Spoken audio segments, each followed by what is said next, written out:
Oke mantan thank you Subhanallah. Kerabat kerja yang bertugas tidak terasa sampun jam setengah 12 kita harus duduk di hadapan semuanya.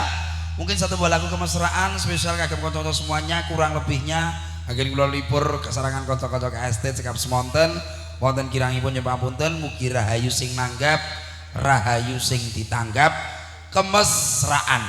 Kembali al artis kantor pinarak Jemeneng yuk Yusin Ayu Epa ya kabeh ngatek